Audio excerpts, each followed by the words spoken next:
Tapi jaga ya, ini rahasia di antara kita aja nih. Gini, dalam fikih rizki itu ada 3 hal yang pokok. 1, rizki itu akan diberikan. Rumusnya ya, akan diberikan saat ikhtiar kita keluar. Apapun jenisnya. Sudah jelas itu. Ya. Itu ada di Quran surah ke-51. Sudah? Di ayat 22. Wa fis samaa'i rizqukum wa ma tu'adun.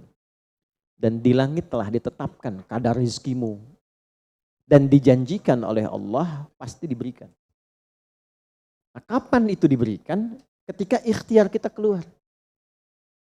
Jadi yang laki-laki, yang ikhwan ini, contoh ini, kita sudah siap saja untuk keluar, baru bawa map melangkah untuk menjemput rezeki Allah, ya, itu sudah ditetapkan keluar. Cuma sampainya kapan kita terima, nanti ada aturan lagi yang mengikat. Ya, sesuai dengan kadar niat nanti. Niatnya apa nih? Apakah mencari rezeki untuk kebutuhan dunia saja? Apakah mencari rezeki untuk mendapatkan ridha Allah? Ya kan? Niatnya bisa berbeda. Nah, berdasarkan niat itu nanti Allah arahkan untuk mendapatkan yang terbaik. Tapi berlaku hukum kedua, ikhtiar Anda itu telah mengeluarkan rezeki dan tidak akan menguranginya. Ya, paham dulu sampai sini dulu ya, pelan-pelan dulu. Nah, handphonenya turun dulu supaya fokusnya nyimaknya maksimal ya, supaya maksimal nyimaknya. Tenang, ini direkamnya bisa diulang nanti kalau supaya maksimal ngelihatnya. Jadi ini yang pertama dulu, rezeki sudah ditetapkan, pasti diberikan. Cara Allah memberikan, kita bergerak, itu rezeki ditetapkan turun. Jelas? Nah, diterimanya oleh kita, nanti kembali berdasarkan ikhtiar kita dan niat kita untuk mendapatinya. Innamal a'malu ya, itu dalil hadisnya. Jelas ya, sampai sini dulu. Yang kedua, rezeki tidak akan tertukar dan berkurang. Karena kadarnya sudah pas. Ya, tepat, pas. Tidak ada yang berkurang. Dan tidak akan tertukar. Kalau Anda yang berikhtiar, tidak mungkin datangnya ke teman Anda. Mustahil. Kalau kita yang berikhtiar, tidak mungkin kepada saingan kita. Itu mustahil. Ya, kan ada persaingan dalam bisnis kadang-kadang kan. Kalau Anda yang ikhtiar, tidak mungkin ikhtiar Anda hasilnya diberikan kepada lawan bisnis Anda. Itu mustahil. Pasti jatuhnya ke Anda juga. Tidak akan ke yang lain. Kecuali dalam satu bab rumah tangga. Ya, usaha ayah kadang diberikan rezekinya mengalir kepada anak, atau usaha anak akan mengalir kemudian dampaknya kepada orang tuanya. Itu sudah rumus. Ya, awas hati-hati. Jadi kalau Anda ingin mudah berkehidupan ke depan, didik anak dekat dengan Allah. Ketika anak itu jadi baik, keberkahan pada anak itu akan menular kepada kedua orang tuanya. Ya, Bapak Ibu pengen haji, nabung banyak, belum berangkat, sudah antrian panjang. Kan? Tapi tiba-tiba ada orang yang tetangga anaknya penghafal Quran 30 juz, dapat hadiah haji, orang tuanya ikut, bapaknya ikut, ibunya ikut, gurunya ikut. Ya, jadi nanti ada 2 ayat di dalam Al-Quran yang menjamin usaha orang tua mengalir ke anak, usaha anak mengalir kepada kedua orang tua. Babnya keluarkan kalau ingin mudah. Nah, yang ketiga, nanti saya urutkan di papan tulis supaya memudahkan itu. Yang ketiga, ini yang paling penting untuk disadari, urut dulu ya. 1, rizki telah ditetapkan untuk diberikan sepanjang kita mau berikhtiar untuk menjemputnya. 2, rizki tidak akan berkurang dan tidak akan tertukar. Baik ya? Jelas sampai sini? Nah, ketiga, ini yang paling penting. Fokus ini dengan baik. Rizki akan ditentukan keberkahannya berdasarkan nilai keimanan seorang hamba. Catat ya, rizki akan ditentukan kadar keberkahannya. Saya bicara berkah dulu tuh. Berdasarkan kadar keimanan seorang hamba. Yang ketiga ini kaidah khusus yang membedakan antara beriman dengan belum beriman. Sebab kita bisa bertanya kepada Allah, ya Allah, saya sudah beriman. Ada hambamu belum beriman. Apa yang membedakan iman saya dengan hambamu yang belum beriman terkait dengan persoalan rezeki? maka turun nanti ada ayat tentang rizki yang dikaitkan dengan iman. Sekarang kita praktekkan pelan-pelan. Ada rizki. Ada yang namanya rizki? Ada ya. Nah ini ya. Ini bab tentang Anda nih. 1. Pasti diberikan sesuai kadar ikhtiar. Loh. Ya? 2. Sifatnya tidak tertukar. Ya, putri boleh tertukar, ada menteri yang tertukar, tapi tidak ada rezeki yang tertukar ya. Tidak tertukar sesuai dengan niat. Rizki nggak butuh alamat ya Pak, udah begitu dapat langsung diberikan. Karena malaikat tuh kalau sudah turunkan nggak mungkin salah alamat tuh, udah tercatat semua itu. Ya. 3. Kadar iman menentukan keberkahan satu rizki. Keberkahan rizki. Ini 3 ini. Ya. Ya, pelan-pelan. Ya, cara memahaminya bagaimana? Kalau ada yang bergerak, itu pasti rezeki diperintahkan ya untuk diturunkan. Tapi sekali lagi tadi, apakah itu akan langsung diterima atau nanti diakumulasikan, dikumpulkan? Yang dengan pengumpulan itu di titik tertentu Allah berikan. Jadi kalau Anda misalnya belum dapat hari ini, belum dapat hari besok, sepekan nyari nggak dapat-dapat. Tiba-tiba bulan yang ketiga dapat dan gajinya begitu besar tawarannya. Bahkan belum mulai udah dikasih ya pesangon misalnya untuk uang muka banyak sekali. Nah, cara memahaminya bagaimana? Bukan berarti ketika Anda dapat di situ besar, itu akumulasi kumpulan yang telah dikumpulkan dari ikhtiar Anda sejak awal. Paham nggak sampai sini? Paham ya? Nah, kenapa ada hukum demikian? Masuk ke sini dulu nih. Ya, saya mau tanya sebentar. Bapak Ibu, yang para ayah dulu ya, laki-laki lah terutama. Kalau mencari rizki dalam konteks bekerja ya, untuk materi. Karena rizki itu nanti ada ketenangan, anak-anak, keturunan itu rizki juga. Dalam konteks mencari materi, untuk makan, untuk minum dan sebagainya, saya tanya, untuk memenuhi kebutuhan hidup atau untuk mencari ridho Allah?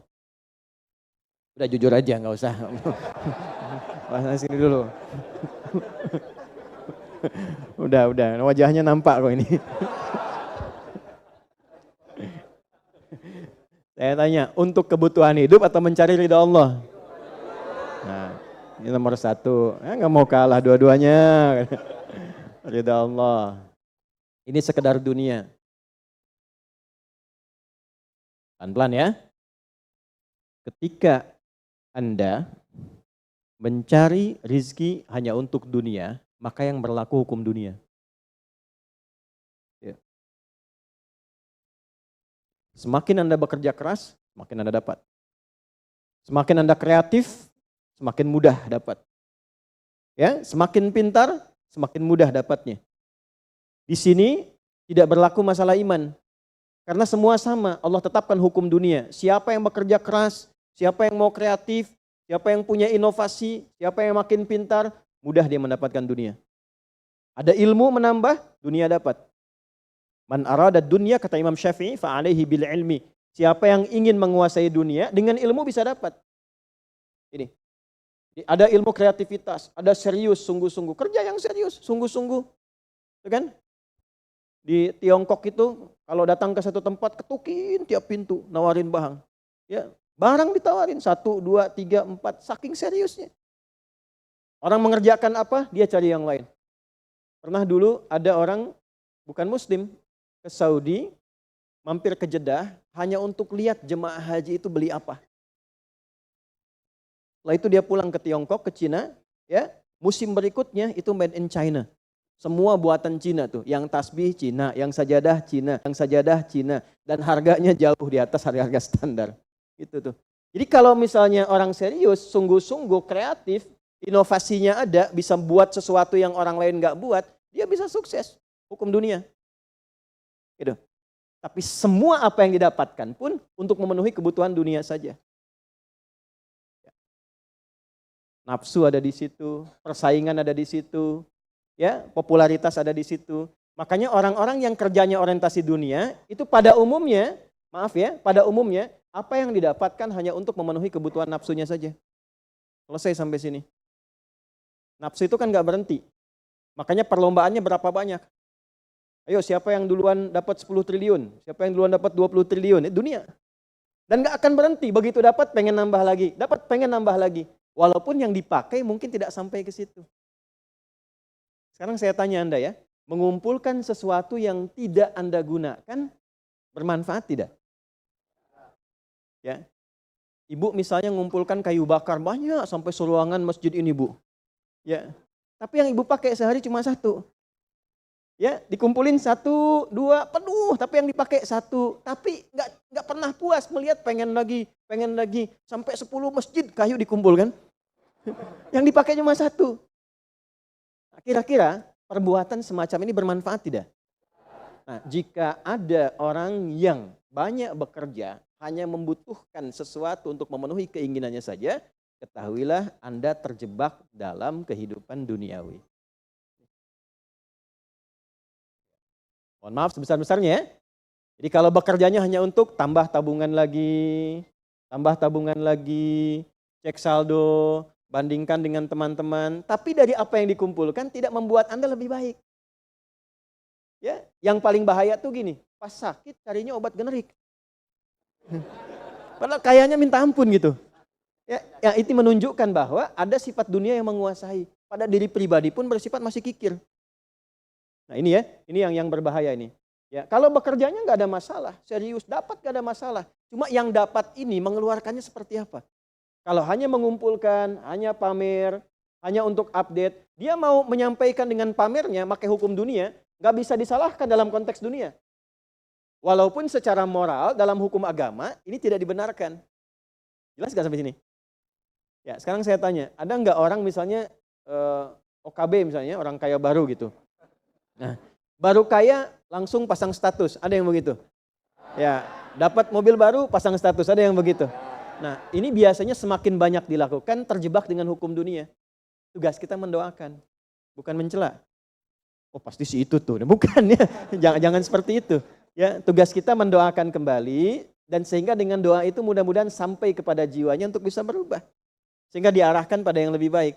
Tapi maksud saya begini, kalau ada di antara yang ngaji itu terpedaya dengan sistem seperti ini, dia bekerja, tambah lagi, tapi penambahan itu alhamdulillah tidak membuat kehidupannya lebih baik dan bermanfaat, dia terjebak dalam kehidupan dunia. Pada akhirnya berlaku hukum akhir dunia. Hukum akhirnya? Fana. Dunia itu kan punya 2 arti, satu cepat, yang kedua rusak. Cepat, gak terasa, kayaknya baru kemarin kita ngaji ya, sekarang ketemu lagi. Cepat tuh. Ya ketemu teman, kayaknya baru kemarin main sama-sama. Ternyata sekarang udah punya cucu 4 gitu. Ya? Itu dunia tuh. Itu hukum dunia, cepat. Ya, cepat. Yang kedua rusak. Semua dunia itu akan fana, rusak, sifatnya hilang, habis. Kalau bukan kita meninggalkan dunia, dunia yang meninggalkan kita duluan. Ini saya sering katakan, ini ada gelas nih, menampung air. Airnya habis, didiamkan saja, jangan diapa-apakan. Ini kotor, rusak sendiri. Anda punya handphone, elektronik, simpan aja, nanti rusak sendiri. Sifat semua dunia itu rusak. Ya, di sepanjang kita berada di dunia, tubuh pun gak abadi. Yang ganteng-ganteng akan hilang dengan sendirinya gantengnya. Makanya ibu kalau cari suami ganteng nanti rugi tuh. Ya, baik sama, istri juga demikian, yang perempuan demikian. Semua selama di dunia hukum berlaku. Nah, harta juga begitu. Saat dikumpulkan banyak yang dihitung ini, kalau tidak sadar dengan, nah ini poinnya. Kalau tidak sadar dengan ketentuan hidup yang benar, pasti penyesalannya di akhir. Karena semua yang dikumpulkan itu pada akhirnya akan selesai hilang. Minimal manusia yang meninggalkan apa yang dikumpulkan dari dunia ini. Terkumpul 100 triliun, hartanya kumpul, manusianya kan meninggal juga. Ya kan? Selesai ya? Ya pertanyaannya, selama hidup yang kemakan berapa dari sini? Nah ini yang kemudian dikoreksi oleh agama, dituntun oleh Islam. Tidak salah. Kalau bisa jangan 100 triliun, nanggung 1000 triliun, 2000 triliun, 3000 triliun. Kayak Abdurrahman bin Auf tuh sampai 14.000 triliun. Kalau dihitung dengan kurs sekarang, itu sampai 14.000 triliun.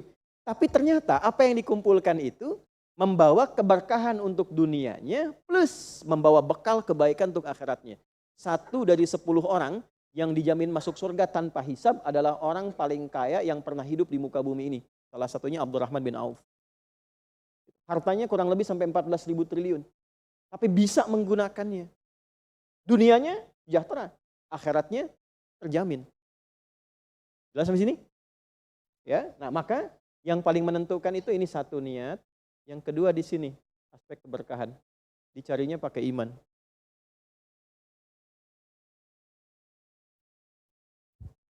Maka niatkan yang pertama, upayakan setiap pencarian itu gunakan fungsi imannya untuk mencari ridha Allah. Maka ayatnya akan pindah ke ayat 172. Ya ayyuhalladzina amanu kulu min thayyibati ma razaqnakum.